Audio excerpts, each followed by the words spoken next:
and welcome to IB Online. Javed Khan Afridi here, and you are watching AS Level Biology. In the previous lecture, I told you about the process of cell cycle, and we have discussed in detail about the stages of interphase like G1, G2, and S phase. Then I told you about the process of mitosis also in detail, and all the 4 steps have been studied in quite detail about the prophase, metaphase, anaphase, and telophase, and about the behavior of the genetic material in the chromosome, in the nucleus, and the different changes in the shape of the nucleus, spindle formation, and blah, blah, blah have been discussed. And I also told you at the end, cytokinesis, that how a cell is going to be divided into 2. We have discussed the nuclear division and cell division in detail, division of cytoplasm as well. Now, I'm just feeling that you have to look at a very brief review of the entire topic which we have covered until now. Let me to start briefly from the structure of chromosome and a brief preview of the cell cycle as well, with some with some important key points as well. So let's to discuss first of all about the structure of chromosome. So chromosome structure here, and you can see that this is the structure of a chromosome, and it is the chromosome which is present in prophase. After prophase and metaphase, we have the chromosome like in this form. Keep in mind one thing, that the chromosome is fully condensed in prophase only. So this is like the chromosome in prophase, and this is the centromere region where the 2 chromatids, now this is one chromatid, this is another chromatid, and of course this is if one of the chromatid is originally present in the cell and the other chromatid is formed at the time of interphase, replication. So one of the chromatid is formed as a result of replication, one original DNA, and this is the copy DNA, and they become condensed later on. And they are joined together with the help of a centromere, and this is the kinetochore, a kind of protein which overlap on the centromere. One part of the chromosome, if studied in detail, so it is now extended, thin part, which makes the chromatin. As I told you, that the uncondensed mass of the DNA is called chromatin. So what is in chromatin? You can see the chromatins like inside DNA, they have a DNA structure. I'm just constructing this site, and if focus on this site, so it's made up of a double helical DNA. It's made up of a double helical DNA, nothing else. And in the DNA, we also have some histone protein, which can be seen here. Here we have the histone protein inside the DNA, and the DNA and histone makes the complete DNA structure. The histone is like a protein, and it's like a disc-shaped structure. It's a disc-shaped structure. So it's a disc-shaped structure, and it is made up of, 4 pieces from above and 4 pieces below. It's just like a burger, which like a burger maker sandwich the burger, cut it into 2 pieces. So if we have 2 cuts from the top, and the entire we have 8 pieces. Now 4 pieces up and 4 pieces down, and this is called 8 histone protein. 8 histone. So it is histone. This is one of the front side of the histone, which can be seen here, and on the back side the same thing can be seen. So histone protein are here, and this is the chromatin, which is condensed into chromosome, and then since one of the DNA is also copied to make another DNA, and both of the DNA condensed to make the chromosome. Chromosomes are made up of very long condensed DNA molecule. The word condensed is used here for chromosome. Associated with protein as well, which is called histone protein. Keep in mind, histone protein are not present in bacteria. That's why it is in eukaryotes only. The main protein present are the large positively charged globular protein called histone. To keep in mind, histone are globular protein. You can see they are in the form of a globe. Globular protein. So Their role is to organize and condense the DNA tightly so that it fits into the nucleus. Since DNA is a very, very, very long structure, it's very difficult to be organized inside the nucleus. It takes a long route. So if we just, this is one of the DNA, this is one of the histone protein. And you can see here, if this histone fold the DNA on itself, so it makes it's condensed the DNA and fit it into the nucleus, so that exactly in the same way, like some of the people are using strands for the kite, and the string is overlapped on a particular structures, otherwise it will be muddled inside them. So if you just want to organize in a particular position a long strand or a long string, so then the string should be overlapped in a particular form to be occupy less space and compactly form inside the nucleus. So it says that the histone play a very important role in the organization of bacteria, organization of the chromatin. Right. The other proteins are enzymes may be used to copying and repairing the DNA. That's which are produced as a result of the expression. There are two types of protein, one is the histone protein and the other one are the protein which are used for the expression of the gene. They are tightly coiled combination of DNA and protein is called chromatin, and this is what a chromatid and therefore chromosomes are made up of. Here you can see DNA is coiled around histone. DNA is coiled around histone protein to make chromatin. So chromatin is a combination of DNA and histone. Chromosome also has the same combination, but when they become condensed, it makes the chromosome. Now, during interphase, S phase, the DNA replicates to create two identical strands of DNA chromatids. Like you can see, if you see the structure in the DNA, so one of the strand is made up of one of the DNA molecule, and the other strand should also be copied in the same way. Like I'm just going to copy is from here. This is one of the DNA molecule to be copy, and then let me to paste over here. So this is the another DNA molecule. You know, this is the original one. This is the original DNA molecule initially present in the nucleus, and this is the copy one by the semi-conservative replication. And then these two are condensed and overlap on one another. Right. Now, you know, in each DNA, we have a gene. So a gene is a segment of DNA. This is one of the gene. This is another. There are two genes in this DNA in total. Right. Replicate to create new identical. So this is the replication of DNA to make another strand of the DNA called chromatid. So chromatid is actually the uncondensed form of the DNA, which is formed as a result of replication, joined together by a narrow region called centromere. Once the two DNA molecules join together at a narrow region, this is called the centromere, and now this become condensed to be converted into a chromosome. The two chromatids that make up the double structures of the chromosomes are known as the sister chromatids. Now each of the chromatid is set. Now each of the DNA molecule in the condensed form is said to be a sister chromatids.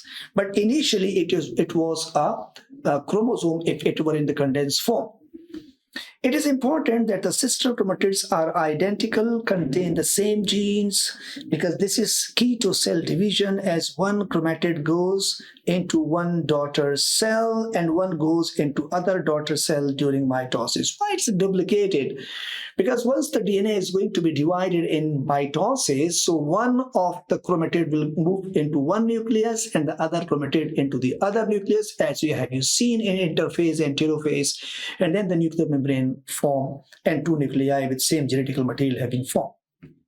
So it says it is important that the sister chromatids are identical, contain the same gene, otherwise it will be a problem, because once the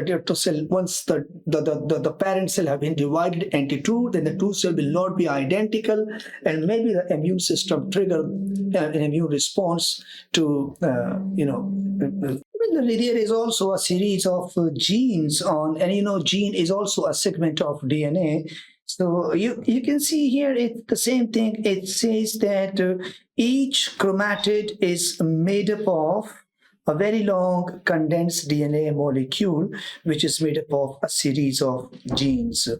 Now, the end of the chromatid is chromosome. The end of the chromatids in a chromosomes are sealed with protective structure called telomeres. I'll tell you about the function of telomere later on. It's also one of the important phenomena, important topic. So this is all about the structure of the chromosome. So what we have concluded from the chromosome, that a chromosome is basically a condensed form of a DNA. The uncondensed form is a chromatin.